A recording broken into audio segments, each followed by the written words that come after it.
tal? ¿Cómo andan? ¿Qué dicen? Bienvenidos a nuestra charla política en el cierre de la semana, aquí por CN23, con ideas propias. Hoy, por supuesto, un programa especial, aunque ya hemos reiterado un programa con estas características en el año. Es un programa en el marco de la veda frente a la elección del próximo domingo, pero nosotros, tal cual es nuestra invitación de cada noche, no renunciamos a hablar de política en los marcos en los que efectivamente la regla lo permite.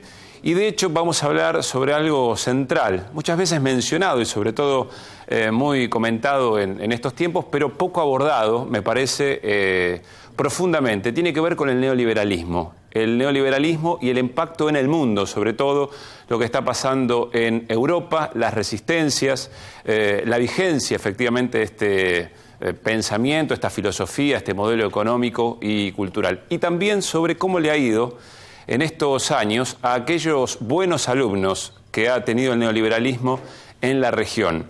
Y finalmente, en el segundo bloque, vamos a tratar de desmantelar la operación política que significó en el comienzo o en el final de la semana pasada, pero de una manera muy concreta en esta, sobre los allanamientos en el Banco Central, sobre las autoridades del Banco Central, y yo les diría sobre una de las decisiones más trascendentes que ha tomado el gobierno en los últimos tiempos, la reforma de la Carta Orgánica del Banco Central. Entre tantos otros temas y, por supuesto, con la dinámica a la que siempre los invitamos aquí con los muchachos en la mesa de discusión Con Ideas Propias. Así que vamos a la mesa, hasta las 23:30 estamos aquí por CN23.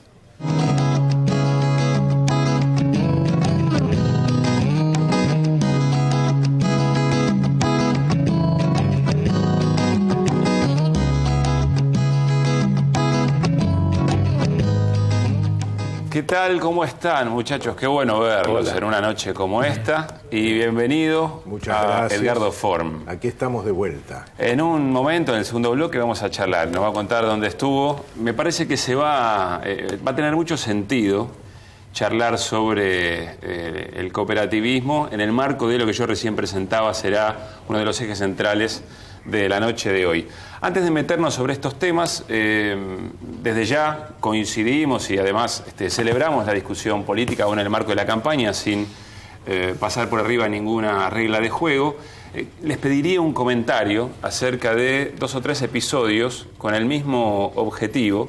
Tiene que ver con las políticas de derechos humanos en lo que era la mansión Seré, hoy la Casa de la Memoria allí en Morón, las palabras de Marcos Aguinis respecto al referente de derechos humanos en la Argentina, y recién veíamos en el servicio informativo esas amenazas de bomba contra la ex ESMA, ¿no es cierto? ¿Qué línea? ¿Qué sentido? Hoy charlamos con Juan Carlos en la radio, si esto es parte de un pequeño grupo de nuestra sociedad o tiene un impacto en un segmento mayor.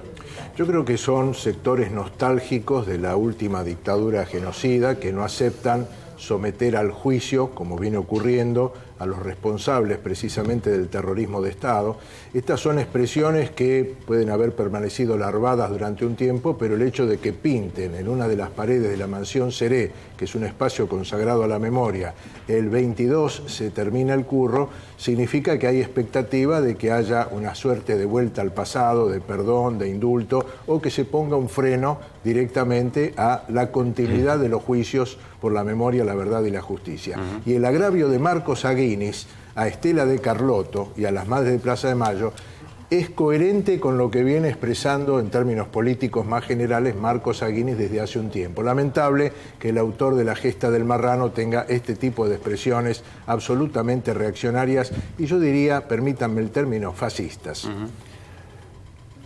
Es difícil hablar del tema que vos planteás cuidándose de no rozar los límites de lo que la veda plantea, porque en realidad se va a acabar el curro, o el 22 se acaba el curro, tiene asociación directa con una expresión dicha por uno de los candidatos. Entonces, como que es medio difícil transitar el camino, pero creo que está bien lo que dice Edgardo. Desde hace tiempo hemos visto editoriales de La Nación, hemos escuchado a diversos personajes de ciertos sectores de la sociedad argentina, plantear el tema de, bueno, basta, llegó la hora de la reconciliación, ya cuánto tiempo pasó, esto se tiene que terminar, y muy probablemente algunos están poniéndose la servilleta ante tiempo, suponiendo escenarios donde esos métodos, esos personajes y demás vuelvan a adquirir cierta notoriedad. Estamos en un proceso en el que ayer mismo, creo hoy, estaba Menéndez prestando declaración todavía por una de las tantas causas que están abiertas. Y que uno podría decir también a esta altura, y después lo tomaremos seguramente con más detalle, causas que están abiertas después de cuántos años. Sería interesante comparar los tiempos judiciales de las causas de derechos humanos con los tiempos judiciales del tema del Banco Central. Antes de escucharlo a Juan Carlos, yo estoy seguro que hay una referencia directa a hechos concretos, a juicios concretos, sobrevuela la idea permanente de la reconciliación, pero la sensación es que interpela todo un campo semántico mucho más general. Y ahí mi preocupación, si efectivamente puede partir de un grupo pequeño, pero si tiene, hoy usaste un sustantivo realmente interesante, si tiene permeabilidad en otros segmentos de nuestra sociedad, Juan Carlos. Yo creo que tiene permeabilidad en sectores políticos y en sectores minoritarios de la sociedad, pero sí en sectores políticos y mediáticos que yo diría en minoría, en retroceso, más aislados y empequeñecidos que en otras épocas, pero que han sostenido una discrepancia e incluso un ataque a las políticas de derechos humanos del kirchnerismo que inauguró precisamente Néstor Kirchner enseguida de asumir. Los derechos humanos son un tema político, social y cultural trascendente en todo el mundo y en nuestro país muy en particular, luego de la dictadura, los 30.000 desaparecidos.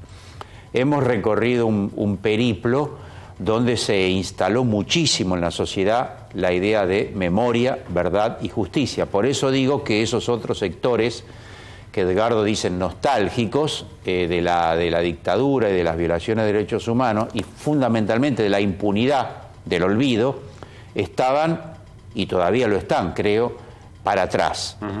Pero el episodio muestra que intentan, digamos, estos grupos fascistas, minoritarios, nazis, intentan vanguardizar y empujar, presionar a la política y a todo lo que puedan y a lo mediático hacia otro lugar en la sociedad argentina para tratar de conculcar las políticas de derechos humanos de este gobierno.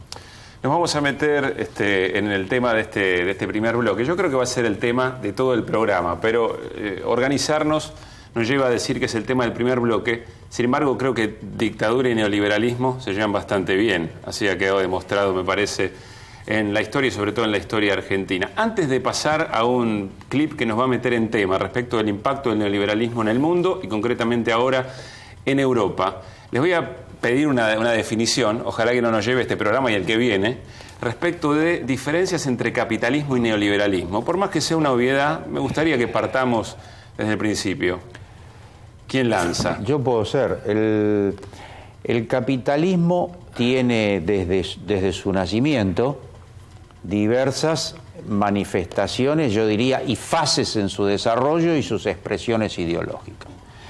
El neoliberalismo es una fase ideológica y luego materializada de carácter económico y social del capitalismo. Hay muchas, y hubo, y habrá otras variantes ideológicas del capitalismo. Una de ellas fue el neoliberalismo, que ocupó la primera mitad del siglo XX, fines del XIX. por eso es el neoliberalismo. Nace en Austria con un grupo radicalizado de carácter neoliberal, con Friedrich Hayek, y desde allí crean una escuela extrema de radicalización privatista, el culto al egoísmo, a lo individual, a la negación del Estado y todo lo que conocemos. De forma tal que no es otra cosa que una fase del neoliberalismo que se implanta mucho más con la caída del mundo socialista, la Unión Soviética y la imposición entonces de un mundo unipolar, ¿no? Vamos a ponerle nombre y apellido, ¿les parece? Los efectos del neoliberalismo, en este caso en Europa y concretamente en España y Grecia. Si no tienes trabajo, si vas empalmando un trabajo de un mes con un trabajo de una semana, con un trabajo de un día, no es porque las cosas sean así, es porque alguien ha hecho leyes concretas para que eso pueda ser así. Nos pasa a mucha gente en común. Y hay causas, y hay responsables. Se empiezan a politizar, así que cambia la agenda política de nuestro país.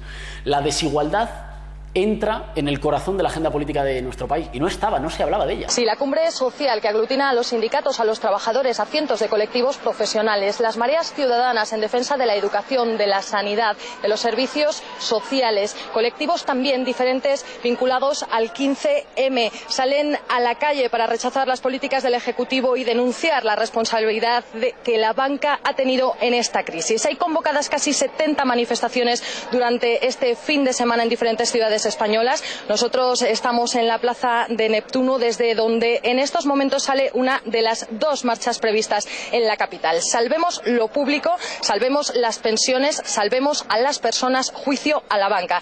Es el lema, como adelantabais, de estas protestas en las que confluyen colectivos muy diversos. Créanme, nadie tiene el derecho a amenazar que nos va a recortar.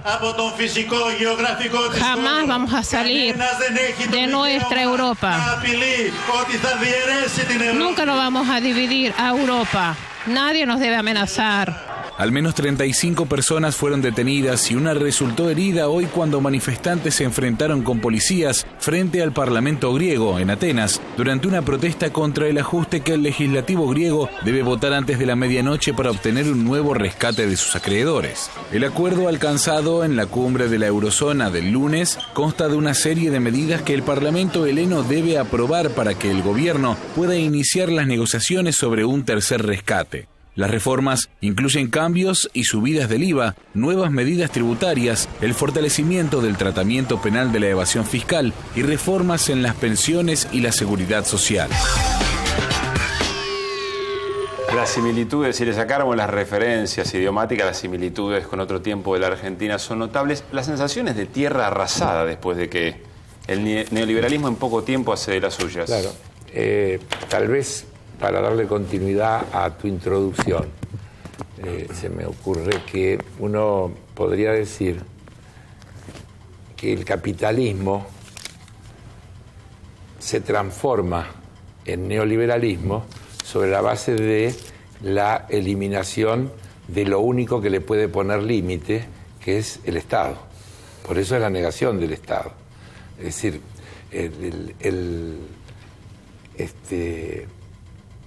modelo donde vos planteás fuertes regulaciones, fuerte participación del Estado y demás, sigue siendo un modelo capitalista. Pero es un modelo capitalista que está contrapuesto a una fuerza que es la representación de los intereses del conjunto de la sociedad, que le marca la cancha, que le marca límite, que en el sector financiero le dice, mire, usted puede hacer esto, pero no puede hacer esto otro, que usted puede cobrar tanto, pero no puede pasar de acá, que usted esto no lo puede hacer porque afecta al medio ambiente, etcétera, etcétera. No deja de ser capitalismo, pero es un capitalismo, digamos, con bozal. Ahora, el neoliberalismo es capitalismo sin bozal. Si se lo deja suelto, digamos, el neoliberalismo, ¿contra qué cuestiones de la vida cotidiana de las personas avanza rápidamente? Todas, porque Pero vamos a decir salario... Pero el lema es maximización de la ganancia. y el predominio del capital financiero.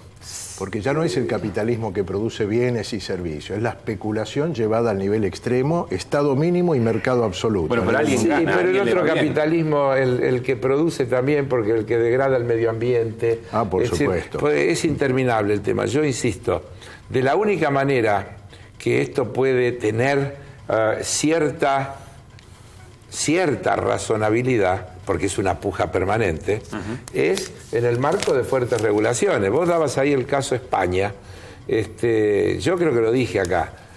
En España aumentó la pobreza, aumentó el desempleo y aumentaron los millonarios. Hay más millonarios en España en crisis. Hay más millonarios en el mundo en crisis. Ese 1% de la población mundial tiene cada vez un pedazo más grande de la torta. Yo la otra vez daba el ejemplo de, decía, antes, hace 10 años, 15 años, para poner a los 1.000 millonarios que tenían una cantidad equivalente al Producto Bruto de la mitad de la población, necesitabas un Boeing grande, 777, con 370 plazas. Hoy te alcanza con un ómnibus de 2 pisos, porque eso, con 80 megamillonarios tienen tanta riqueza acumulada como la mitad de la población del mundo. Entonces, si vos eso lo dejás, se sigue acrecentando, entonces se mueren miles de millones de personas de hambre, o pasan hambre miles de millones de personas, para no decir algo que no se compadece con la realidad. Todo esto que está viviendo Europa no es resultante de la aplicación del modelo neoliberal. Todas estas inmigraciones, todos estos pueblos escapándose, buscando comer, en un mundo lleno de plata, lleno de comida, lleno de riqueza. Yo veía el otro día un video donde aparecía Bergoglio hablando, cuando era Bergoglio, sí, de la ciudad de Buenos Aires, y decía, aquí se cuida más a las mascotas que a la gente. Y es verdad, cuando uno mira, por ejemplo, lo que gastan algunas economías de los países centrales, por ejemplo, lo que en Estados Unidos se gasta en mascotas, mientras por el otro lado se castiga a los inmigrantes o no se los quiere dejar entrar o cosas por el estilo, eso es neoliberalismo en estado puro. Estoy muy tentado de venirnos a nuestra región. Me parece que algunas cosas nos van a quedar para el próximo bloque, pero quiero... yo no sé si está tan claro que efectivamente esos son los verdaderos impactos del neoliberalismo. Lo pregunto, y sigo en Europa, aunque no quiera, pero sigo un rato más en Europa, porque se siguen validando gobiernos de derecha y se siguen validando ese tipo de discusiones, a pesar incluso de todas las manifestaciones que hemos visto en los últimos años. ¿Qué cosas no están funcionando allí para que se mantenga la vigencia de este pensamiento? Y el triunfo cultural del pensamiento neoliberal. Vos lo decías al inicio del programa, la presentación. Esto implica cuestiones económicas, políticas y culturales. Porque, por ejemplo, cuando se instala la última dictadura militar, cívico-militar, genocida en nuestro país, por supuesto, hace desaparecer a 30.000 compatriotas, pero impone los paradigmas del pensamiento neoliberal que permitieron, por ejemplo, privatizaciones, desmantelamiento del aparato estatal durante la década del 90. Esa siembra permitió todo eso. Porque lo que dice Edgardo, y bueno, muchas veces hemos dicho todos, y se dice en el mundo entero sobre la batalla cultural, está en la naturaleza misma de los grupos de dominación económica y política a lo largo de toda la historia de la humanidad. Quien domina la economía y aspira a ser hegemónico y ir hacia su Dios máximo, que es la tasa de ganancia, que es lo que no hay que perder de vista nunca. Hay un Dios máximo que es la tasa de ganancia. Siempre, a lo largo de la historia de la humanidad, y el neoliberalismo también, han luchado por imponer sus paradigmas culturales. Hay siempre un correlato entre la lucha por ganar las conciencias, los símbolos, las ideas de la sociedad y su proyecto económico y político. El neoliberalismo también lo hizo, tuvo éxito, se generó, insisto, la caída de la Unión Soviética, del campo socialista, y en ese momento, a partir de tener condiciones políticas mucho más favorables que incluso en la Guerra Fría, como alguna vez dijo Chomsky, siguieron con la Guerra Fría, pero contra los pueblos del tercer mundo, posteriormente a la caída. Y con la lucha cultural sostienen el modelo neoliberal en el plano económico y en el plano social. Agrego, a ver, una cosa porque vos dijiste al pasar, ¿cómo se explica que sigan ganando gobiernos de derecha? Porque coincidimos que tiene vigencia esta ideología en Europa hoy. Claro, pero no creo que Europa. tiene una explicación bastante sencilla o fácil de comprender, que es la reacción instintiva de la sociedad que se equivoca de enemigo. Es decir, vos tenés un problema de pérdida de empleo y entonces creés que la solución, en vez de ser luchar contra las políticas que hacen que caiga el empleo, es echar a los inmigrantes que están disputando con vos el empleo. En una etapa de bonanza, vos querías a esos inmigrantes, porque ya no querías hacer más determinados trabajos, no querías recoger la basura, no querías manejar el colectivo, no querías manejar el taxi, tu empleo se había calificado. Pero cuando viene la crisis y aparece el desempleo, vos querés esos lugares que te lo están ocupando los inmigrantes, entonces te volvés xenófobo, racista, de derecha, porque crees que tu vida, tu bienestar, depende de que esos señores te dejen los puestos de trabajo que hoy están ocupando. Claro. Bueno, esto es Europa hoy. Ideología, por eso lo cultural, para que el tipo o la sociedad no enfoque bien para donde tiene que enfocar y diga, no, momentito, el problema acá no es esto, el problema es por qué se perdieron puestos de trabajo, el problema es dónde fueron a parar, por qué cayó la demanda, por qué no se consume, qué política hay que hacer para que se mantenga la demanda. Un cacho de Europa, un cacho de Europa. Me no llevo toda dos Europa, ideas, a ver si voy bien encaminado. La primera es que todo el que me diga, que me hable de Estado mínimo en función de qué es el Estado, el que le pone el bozal, lo que me está diciendo, más o menos o sin mencionarlo, es que quiere dar lugar a este tipo de idea. Yo conté acá, vamos a decirlo sin decir quién lo dijo, la idea del canchero. Sí, señor. Es decir, la idea es, el Estado lo que tiene que hacer es preparar el terreno para que los empresarios jueguen en las mejores condiciones posibles. Le tiene que cortar el pasto, poner la luz, regar, claro, y nada más.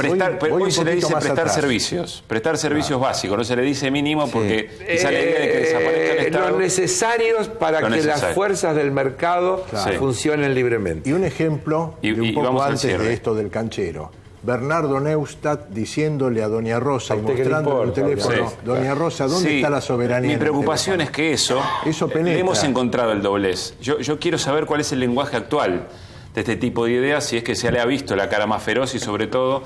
tenemos que caer rompemos la veda. No, pero yo quiero invitarlos a que en el próximo bloque hablemos de los países en la región, sin hablar de la República Argentina para no romper reglas de juego. ¿Qué países han sido buenos alumnos, como decíamos en otro tiempo, buenos alumnos del neoliberalismo y cómo les va hoy, efectivamente, es a lo que los invitamos en el próximo bloque? Estamos por CN23 con Ideas Propias, ya venimos.